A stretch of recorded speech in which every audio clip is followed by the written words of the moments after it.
Dante poked and experimentally tried to bring his legs together. All the same. No difference. Just his imagination. The extra puffiness was just in his head. Jamal Adams crawled up to his corner of solitude. As always, Jamal wore his usual asshole smile, as well as a white t-shirt and denim shortalls. Son of a bitch. You could barely see where the diaper was unless you knew what to look for. Hey buddy, Jamal said, all teeth, not even trying to conceal his insincerity. Who ya doing? He sang. Fuck off, dude. I'm in no mood. Dante tensed. I know what just happened by the changing table, alright. You can go around making fun of me. Just leave me alone. For the record, kid, Jamal replied, it's not like everyone just stops and watches every time the Judies gather round you so they can see you humiliate yourself. He paused. But yes, I did see it, and likely so did most of the playroom the way you two were carrying on. Her all cheery and giggly that you were pissing into the wind, and you acting like you, that is to say, a freak's how baby. Dante just stared at him. It would be so totally worth it to punch him in the face. Right now. One swing. Anyway, Jamal went on, ignoring Dante's death glare, I just thought I'd take my time to say my goodbyes. Where are you going? Dante asked. Shit. He just walked into that one. I'm not going anywhere, kid. Jamal answered, it's you. Told YA. When a kid starts acting like well, how you were just a minute ago without the aid of angel milk, that means they're getting close to the threshold. Dante was confused. And before you cock an eyebrow and go threshold, Jamal interrupted Dante's train of thought, let me break it down for YA. You're close to crossing the line, kid, that point of no return.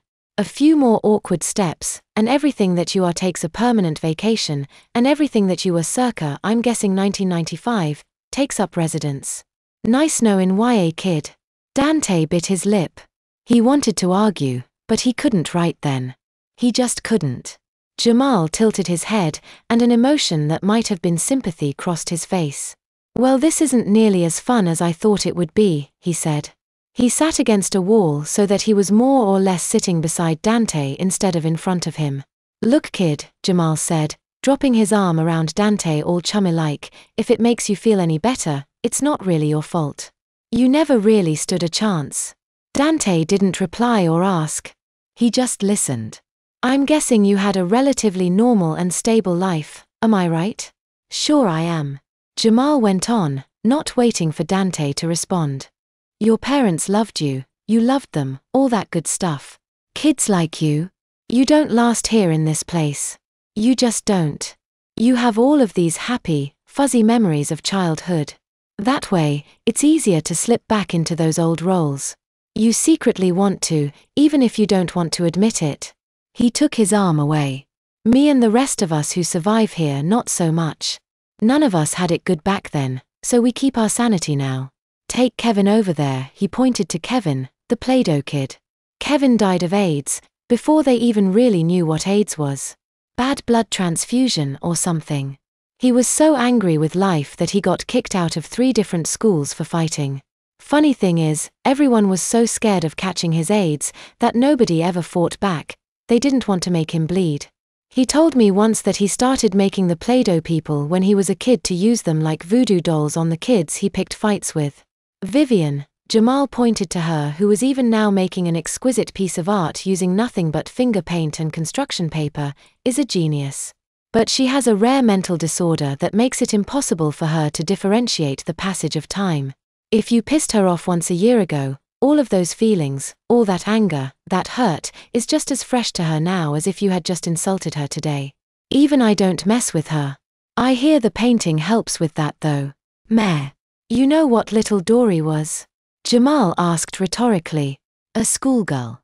An average schoolgirl that had the bad luck to get hit by a drunk driver. But she's all better now. And soon you will be, too.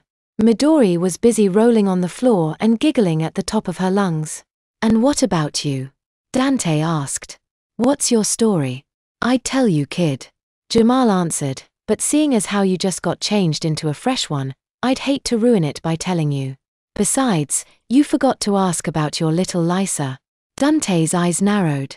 I saw the kiss. Good her. That kiss means that she has you wrapped around her finger. Did she tell you that you were a swell guy? She loves that line.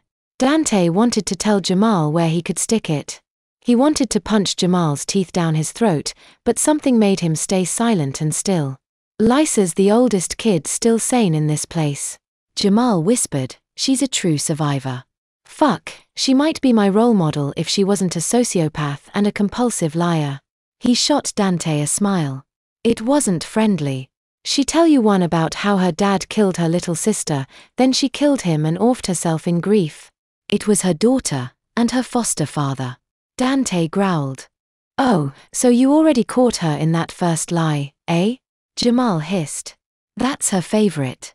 You must have had her cornered for her to whip out her backup.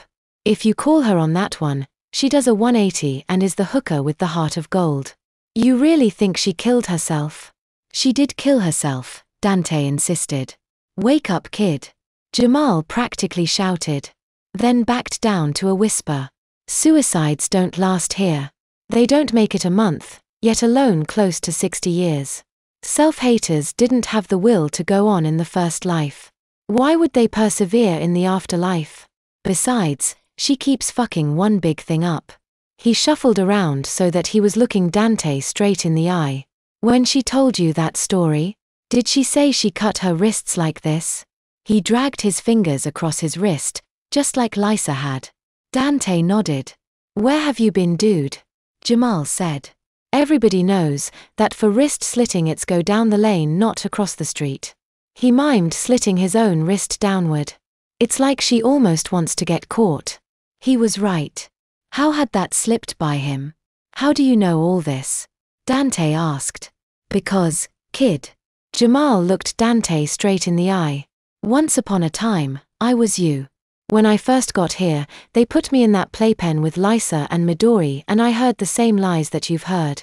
About keeping control, accepting it, not thinking of escape, fighting it by not fighting. Sound familiar? Dante must have nodded with his eyes if not with his head. Yeah, I thought so. Jamal nodded. New fish always get brought to Lysa, especially the fighters. Because she cracks them. By the time she's done with them, they're nothing more than Dory over there. She destroys your sense of self better than the Judys ever could just by babying you. I don't know if she's a screw-up, or plays the Judys game so that they go easy on her, or what. Truth is, I don't care. But Lysa gets respected around here because she's the litmus test that determines whether or not you keep your shit together in here. Wanna know how I passed? Jamal asked, grinning wickedly. Dante shook his head. Jamal answered anyway. I beat the shit out of her. When I realized what she was doing to me, that I was becoming more infant than man, I knew I had to break ties with her. Had to get her voice out of my head. So I beat her. Badly. Dante's eyes went wide. The lump in his throat expanded. He started to sweat. I won't go into the details, but it was pretty fucked up. Jamal grinned like the Cheshire cat. Good thing nobody can actually die here, and the Judys can kiss it all better in an instant. But the real finishing touch.